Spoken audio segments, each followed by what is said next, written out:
তো hello friend, আশা করি তোমরা সবাই ভালো আছো। তো আজকে দেখো আমি কুমড়ো দিয়ে কি বানাই। কুমড়োটা আমি আগে এইভাবে কেটে নেব। তোমরা দেখতে থাকো, আমার সঙ্গে থাকো, পাশে থাকো, দেখতে থাকো আমি কি দিয়ে কি করছি। কুমড়োটা আমি এইভাবে কেটে নিলাম, ভেতর থেকে বীজগুলো বার করে নেব। তারপর ভেতর থেকে আমি কিছুটা কুমড়ো পুড়ে বার করে নেব চামচ দিয়ে।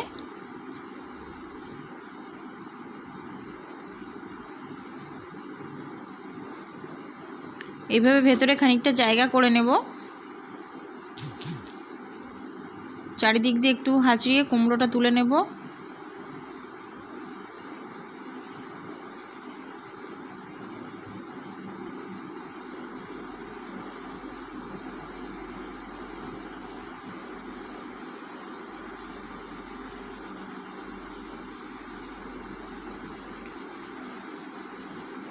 এটা আমি একটু কচি কুমড়ো নিয়েছি।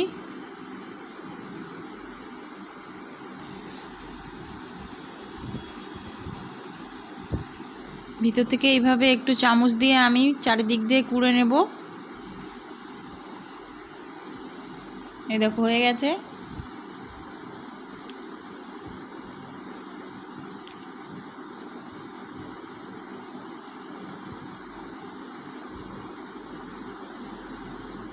এবার এদিকে আমি একটা পাত্রে চিকেন ধুয়ে নিয়েছি।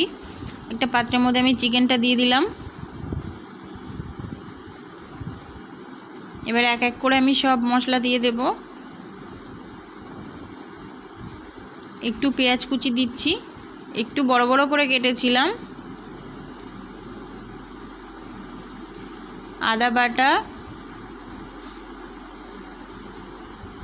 রসুন বাটা,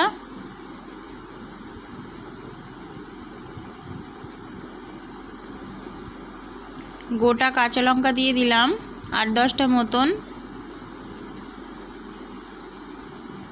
একটু হলুদ গুঁড়ো দিয়ে দিলাম, একটু লবণ দিয়ে দিলাম,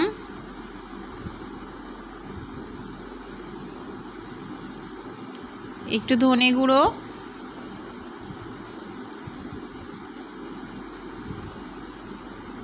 আর এদিকে একটু লাল লঙ্কার গুঁড়ো। সবই একটু একটু দিতে হবে। আর গোটা জিরে দিয়ে দিলাম, সামান্য চিনি,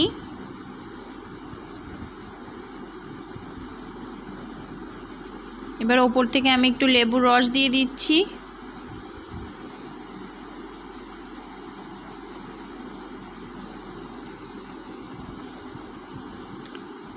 এবারে একটু সর্ষের তেল দিয়ে দিচ্ছি।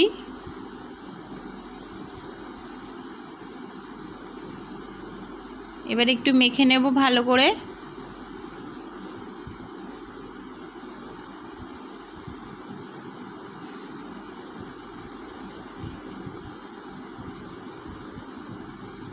এবার আমি এদিকে উনান জ্বালিয়ে আমি এবার কুমড়োটা দিয়ে দিয়েছি।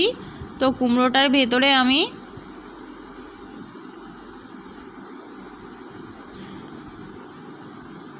ম্যারিনেট করা চিকেনগুলো দিয়ে দিচ্ছি।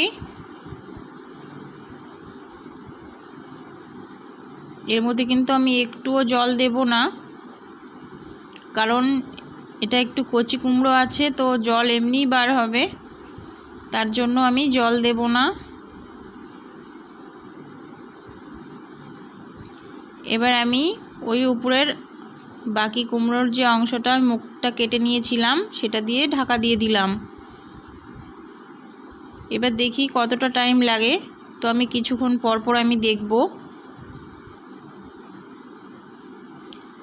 দেখো আস্তে আস্তে হচ্ছে, কুমড়োর নিচের দিকটা পুড়ে গেছে।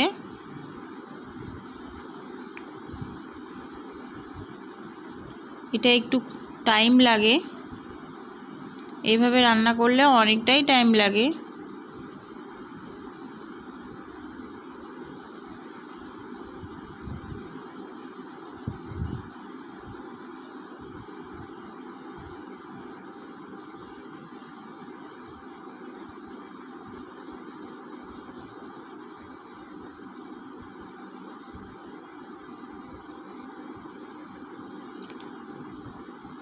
তো এই দেখো হচ্ছে রান্না। মাঝে মাঝে একটু নেড়েচেড়ে দিতে হবে।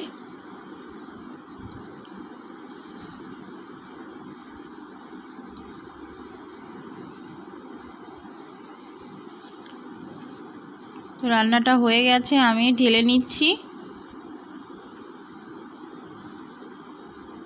আর চিকেন রান্না হতে খুব বেশি টাইম লাগে না। তো রেসিপিটা কেমন লাগলো আমাকে কমেন্টে জানাবে। যদি ভালো লেগে থাকে লাইক বেশি বেশি করে শেয়ার করে দিও। দেখো কুমড়োটা কিভাবে পুড়ে গেছে নিচের দিক থেকে।